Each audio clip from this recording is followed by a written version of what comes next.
Hello, in this video I'm going to show you how to build a 3x5x7 cuboid, and as my base cube I'm going to use a shengshou 7x7.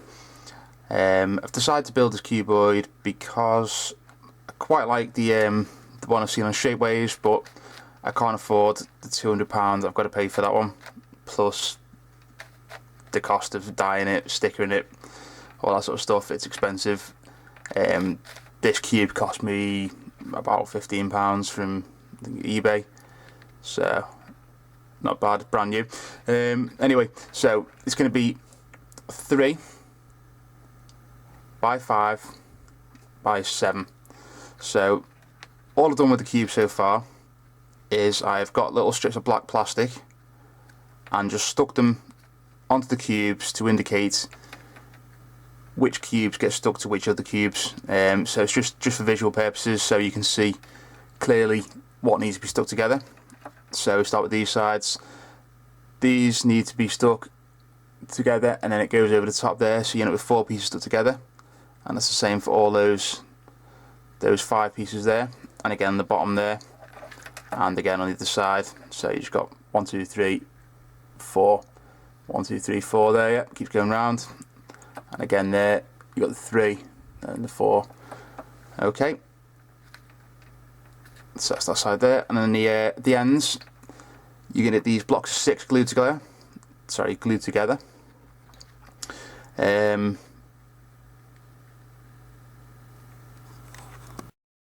on these ends, you're gonna get these blocks of 6 glued together.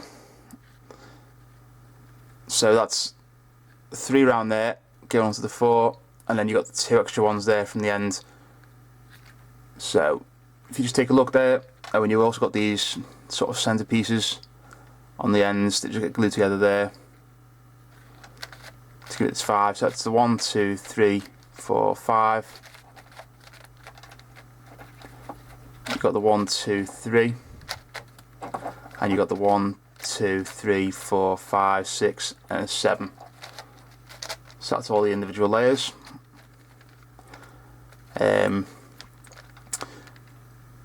What I'm going to do is the top and the bottom are going to be cut down.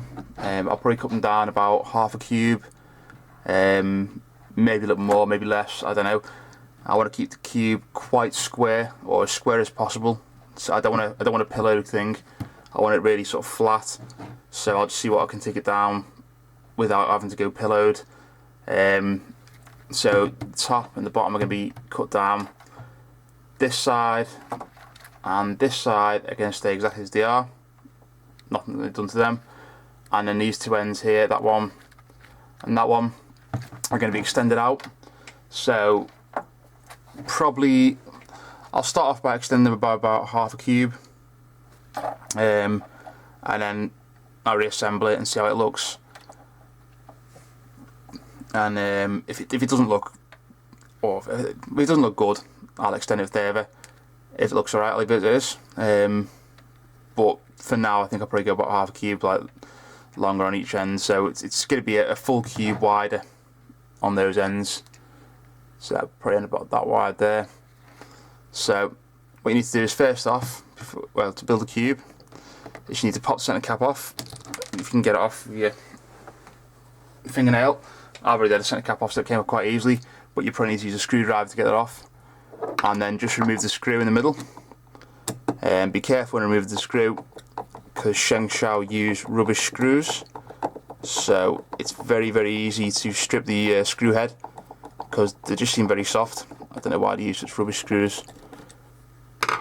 And as you'll be taking it apart and putting it back together a few times during the build, just make sure you use the correct size screwdriver. That way you won't damage the screw head. So when you take the screw out, you got the screw, you got the washer, which is, it's still inside there. You can see it down the bottom, and you got a spring. So just keep those safe.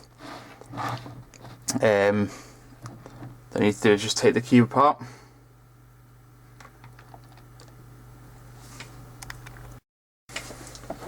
Okay, now the cube's apart, we can have a better look at the pieces that need to be glued together. First off, all I've done with these centre pieces here which aren't getting glued to anything else. I've just put some tape across them so that when this comes apart they can just be lifted out. When you go to rebuild the cube, it'll just sit back in quite easily. It just saves a bit of messing around of having to put them back in. So just get rid of those for now. We'll start looking at the pieces. So we start with this side here. Okay, and that is the same as that side.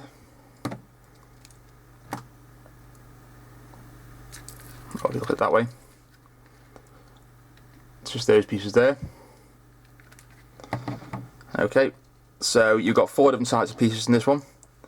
You've got 2 corner pieces. You've got the centre piece, and then you've got these 2 edge pieces here. Obviously there's 4 of these, but the other 2 are just a mirror image, so they're the same but just the opposite way around. Okay, let's just move this out of the way. Right, we'll start with the centrepiece. The centrepiece is made up of 4 pieces. So it's made up of, see it, one of these pieces, one of those pieces, well, actually 2 of these pieces, because there's another one on this side, as you can see there, and one of these little pieces here. So all you're doing is just putting glue on the touching faces of these pieces and then just sticking them back together, so you end up with one piece that looks like that. Okay, so that is the centerpiece off the edge, so that'll be that piece there, so it's that piece.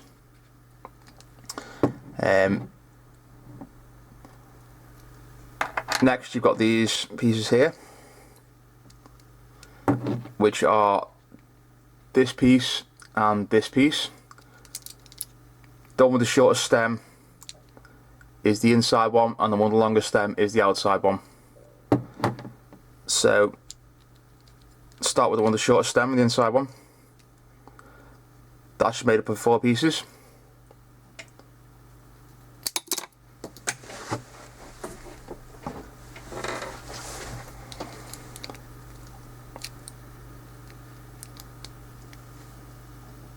As you can see, it's got one of these pieces here, one of these pieces,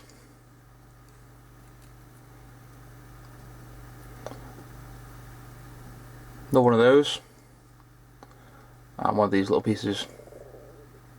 And again, you just glue in the faces of these that stick together, or the touch, glue them all together to end up with a piece that looks like this.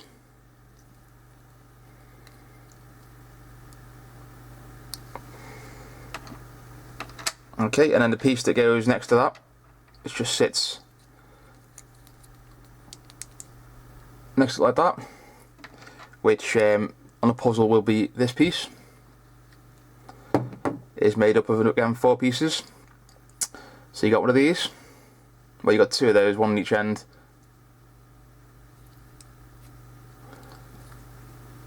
One of those pieces.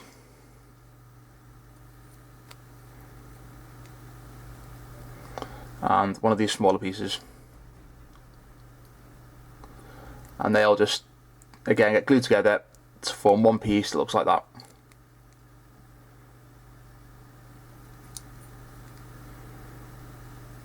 Okay, and that is the outside piece there. So yeah, again you've got the same 2 here, which is just that piece and that piece. They're the same as the last 2 I just showing you, but they're just a mirror image, so just the opposite way around. You've then got a corner piece, which is made of 6 blocks, so you've got 6 pieces there. So you got one of these,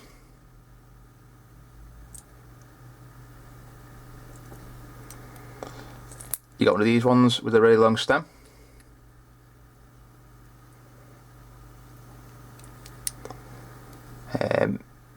and then next to that you've got these two, which is these two pieces here.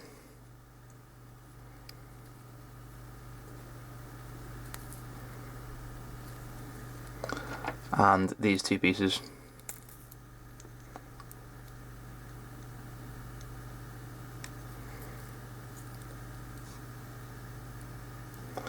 Which again you just glue together in this position to make a block that looks like this.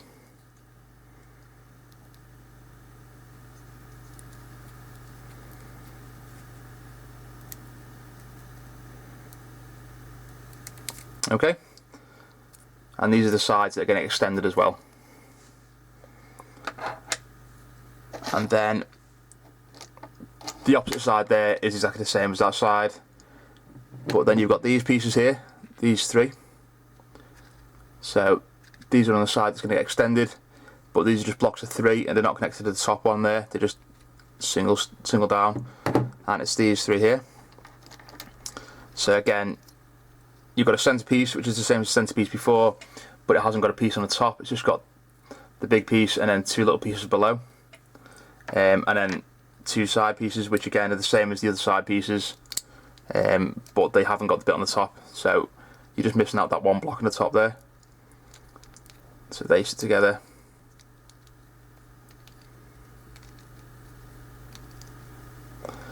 They go on either side there, so it's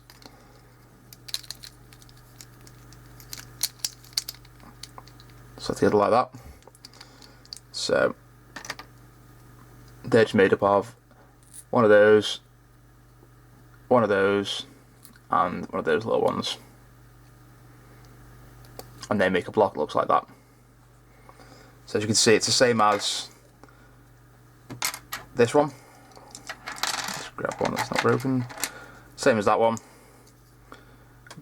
but it's just missing that top piece there. Okay, so you've got two of those, one each side of the centerpiece, and then the final pieces you're gluing together are these sort of end corner pieces. So you've got four of these, just they're on the sides, they're getting extended. I'll just pop one of those out and show you.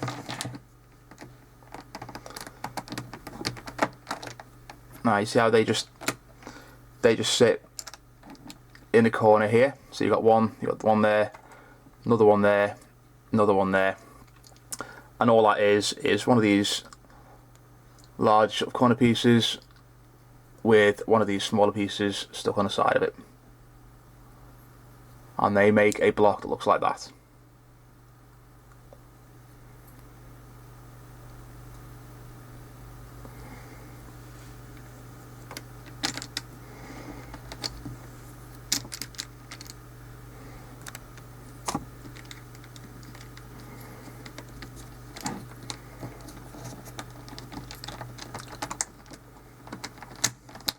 There you go, and they just sit back in the puzzle like that. It's also a good idea to, before you take the cube apart completely, to mark on the pieces that need extending, so when the cube's in bits you know which faces need to be extended out, otherwise you might find you extending on pieces. So if you leave the stickers on or whatever, just put a little mark on them somewhere. If you've got no stickers in your cube, just scratch a mark onto the stickers, onto the cubes even, just to mark which ones need to come out more. So obviously that full face is getting extended there, so I just mark all those pieces, and then when the cube's apart I know these pieces need to come out further. Okay, so I'm starting to extend the pieces. I'm going to start with these large corner pieces. So all I've done to prepare it, as you can see, I've just scored it with a knife, and I've just roughed up the edges all around there with a bit of sandpaper, 80 grit. I'm going to be extending it, well, we're going to be extending these pieces using some plastic sheeting, just like little scraps got lying around, and then using an epoxy resin. I'm going to use milliput, so the score and the sandpaper just gives it something to grip against. The reason I'm going to put plastic sheeting on these bits is because it's going to come out about half a cube, so when you put that much epoxy on, it's going to add quite a bit of weight to all the pieces. So this by volume is just a lot lighter than the epoxy, so it'll keep the weight down in the puzzle. I've done this piece already, so you can see already it's roughly, you can see about half a cube. That way, isn't it? Roughly about half a cube extension on that. By the time I put a milli put over the top and over the top of this bit as well, it'll maybe an extra mil or so. So it'll probably end up being about 3/4 of a cube bigger, about 3/4 of a cube longer. So in total, the entire puzzle will be extended by about 1.5 cubes. But like I said, I'll see how that looks and then may extend it more at the end. So all I'm doing with this, like I said, I've scored it, roughed up the edges with sandpaper, and then I'm just going to stick these pieces on. Just apply glue.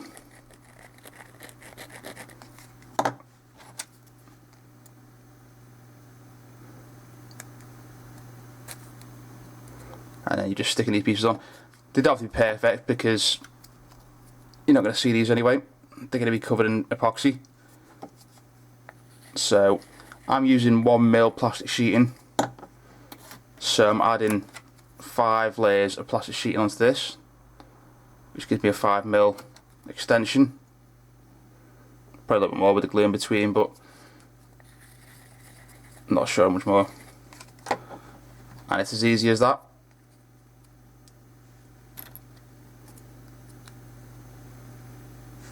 Once I've done all the 8 corners, I will then be covering it in the epoxy milli put, just filling around the sides, over the top, and then I'll be sanding it down to just make the piece perfectly square.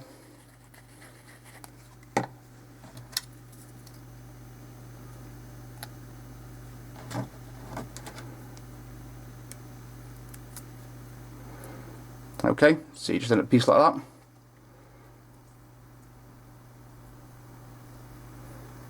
that. With the smaller pieces, I'm not going to bother putting this plastic sheeting on, only because it is just too fiddly to cut out these tiny little squares, and really the size of them, it won't make a lot of difference really with the weight. But with the bigger pieces, that will take a lot of weight off them.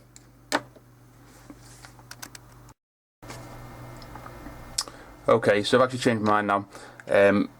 I've brought this large corner piece, extend it out further. I've decided to extend it so this length is the same as this length, so it's a square. So I've extended it out about another 4mm, and I've changed my mind in the small pieces as well, finding it easier to build the filler around a piece that's already got extensions on it. I just cut these up little bits of scrap with scissors. Didn't take very long, but now it's got something to wrap the filler around, so you're not just trying to stick a blob on, you're actually just covering it around, so it's a lot quicker and easier. For the filling process, or to fill it up, I'm using milli put. Comes in, well, I'm using black milli put, so I've got a black piece, white piece.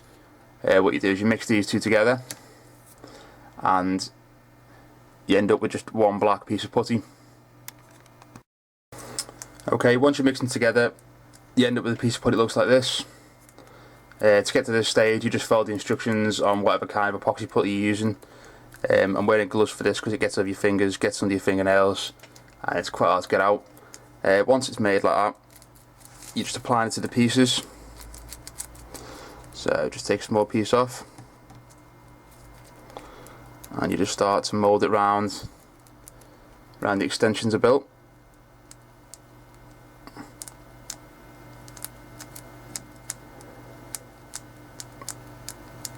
And what you want to do here is you want to fill it out so it's just a little bit wider than the piece, so you can sand it down to the correct size, rather than keep filling it up and up and up to get to the correct size, which takes ages. You're best off just sanding it down a little bit.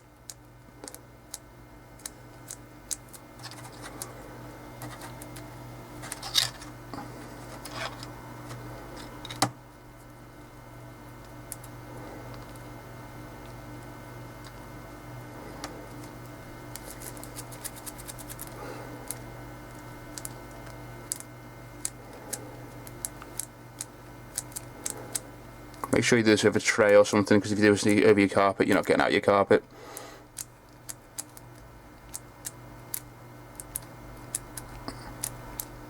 So you can see there that that piece is, it's overfilled, doesn't need to be that wide, but I can sand it back to the size it needs to be.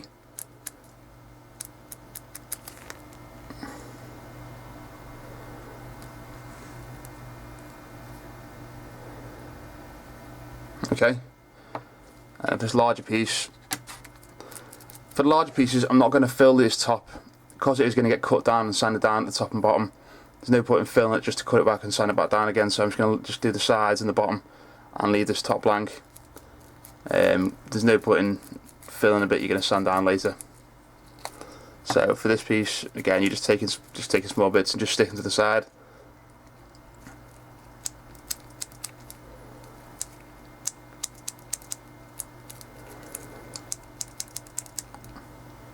Also, with these pieces, you want to fill in these little grooves here, just so you can sand it down and get that all nice and flush.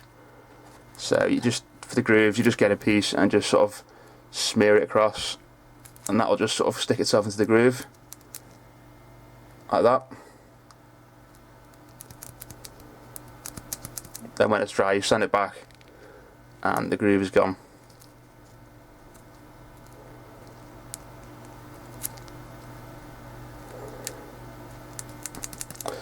Make sure you're not getting any bits of filler stuck onto the internal pieces here, because you'll have to be getting those off later if you do.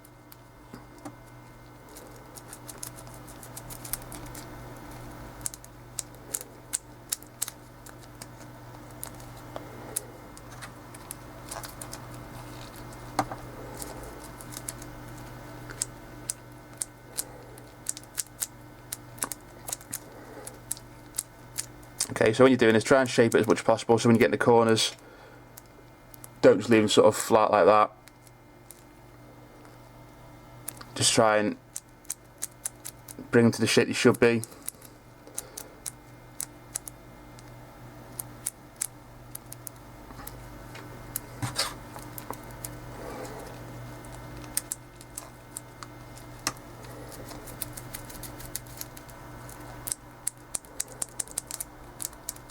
This stuff's not too bad to work with. Once you've made it up, you've probably got about a good 10 minutes until it becomes a bit more easy to work with, and then after about 20 minutes you're not being able to work with it at all really. It gets to it becomes too set. So that's that piece filled.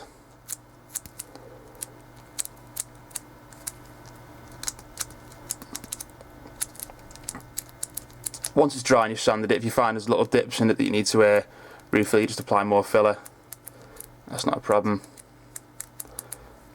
Later on you'll be filling all the top pieces in anyway, so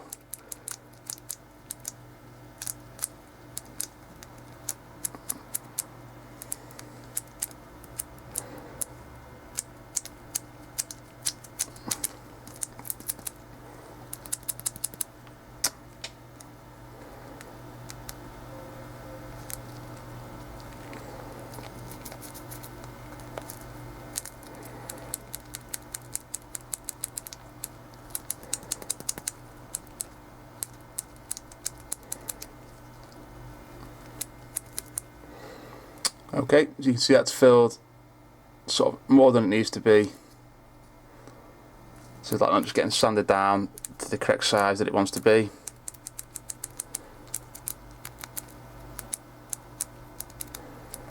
And like I said, there's no point in doing the top, because that top bit, when it's completely reassembled, is going to get cut down anyway to bring the top and bottom levels down. So just leave it like that. This stuff takes about 4 hours to go off completely. Depending on what you're using, it'll take different times. If you're in a rush, you could put this in the oven. It does take about 10 minutes in the oven, but you might not be too popular if you do that. I certainly wasn't. Okay, and that's how you fill the pieces. So you just go around, fill all the pieces you want to fill, and then you need to reassemble your cube.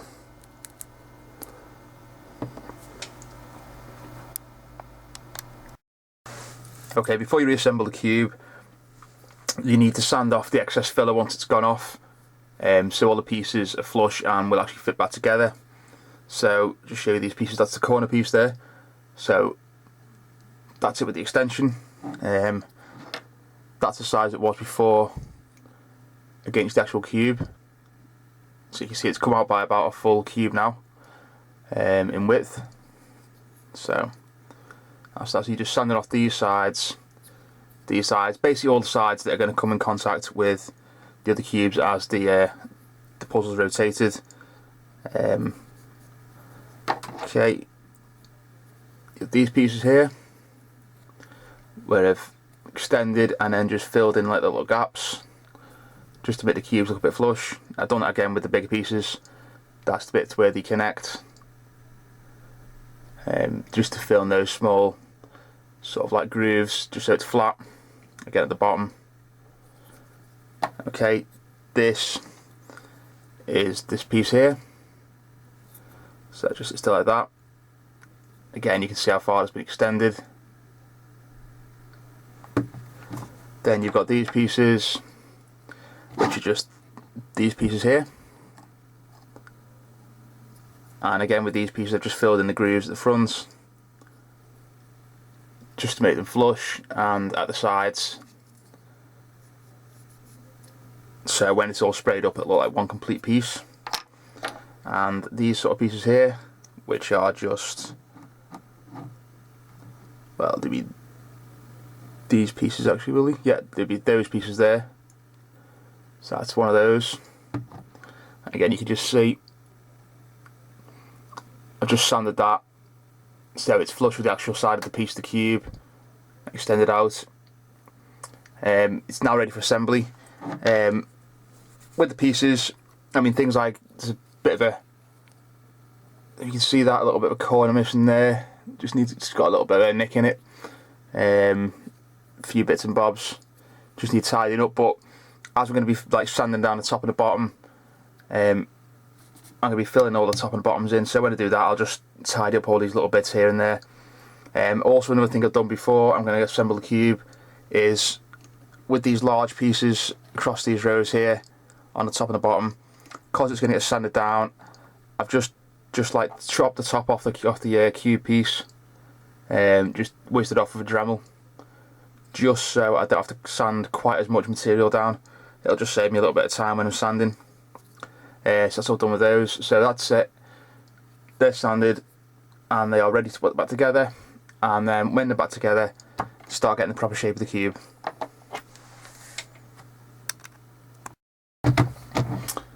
Okay, so I've got the cube assembled now, and this is what it's looking like.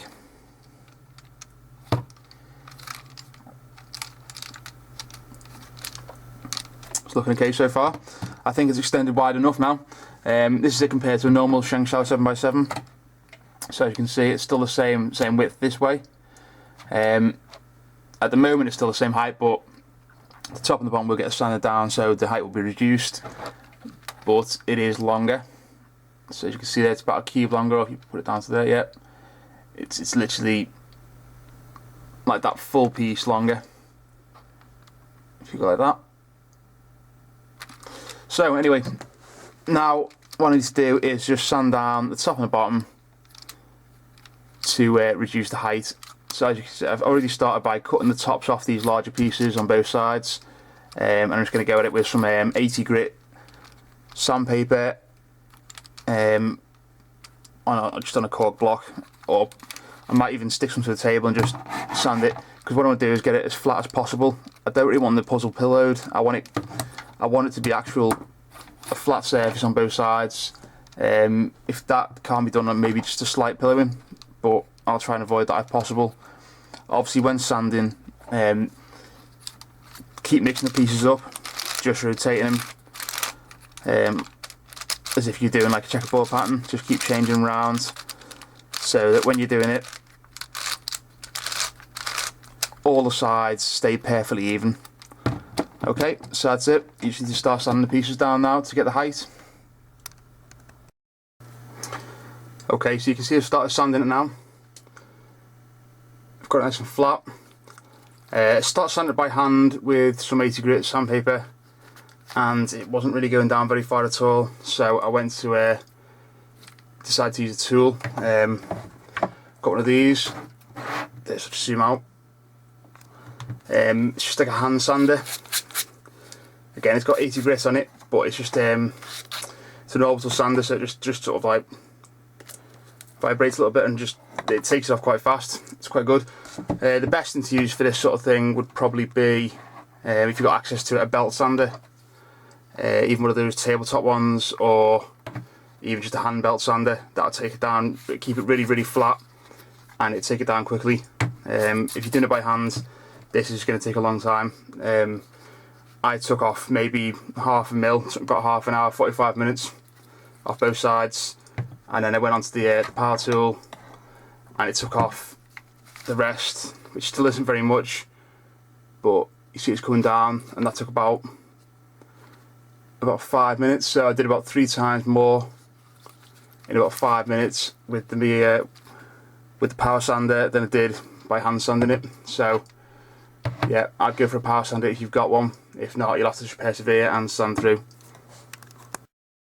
Okay, so I've completely finished the rough sanding of this now. So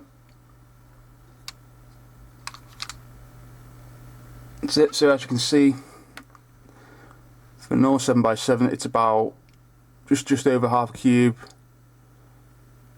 shorter, and with the width about 2 cubes wider.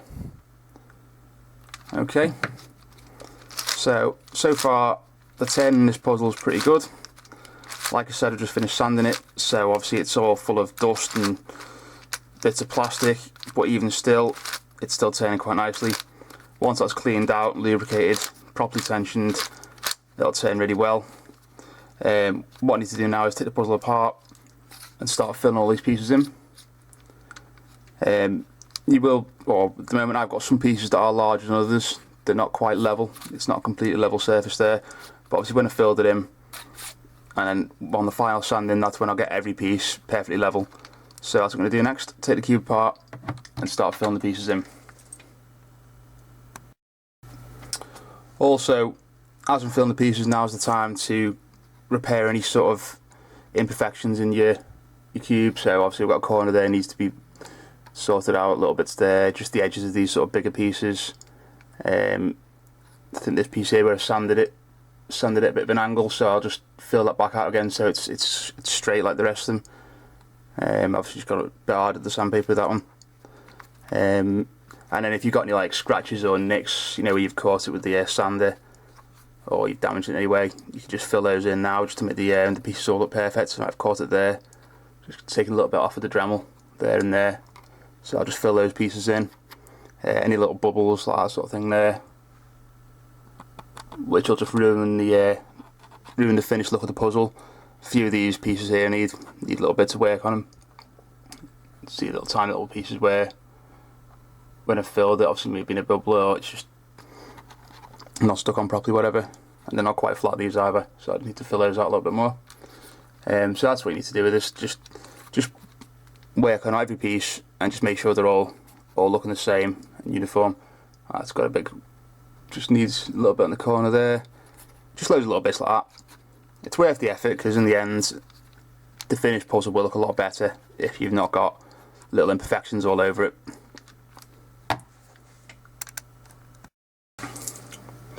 Okay, so this is the finished cube. As you can see, it's not been painted or stickered yet. The reason it's not been painted is because I have to spray paint outside and the weather's not great at the moment. So I don't know when the weather will be good enough for me to spray the paint, or spray the puzzle even. So as soon as I do paint it and sticker it, I'll post another video showing it completely done, painted and stickered. But for now, I'll just let you have a look at the cube finished in its raw form. So compared to normal shengshou, it's about 2 cubes bigger. It's about a cube higher. Okay, the turn on it's quite nice. Obviously not done any solves on this yet, so it's not broken in properly, but it still turns very nicely, doesn't catch. And that's it really. all I've done really now is I've just rounded off all the edges, so there's no sharp corners, and when the bits do contact each other, they just move past. If you want to corner cut this puzzle, it does corner cut. Not massively, but then you probably won't be corner cutting it much, I don't think. It does do it. And that's it really. So that's your finished puzzle. Like I said, as soon as it's painted and stick it, I'll post another video showing that. Thanks for watching.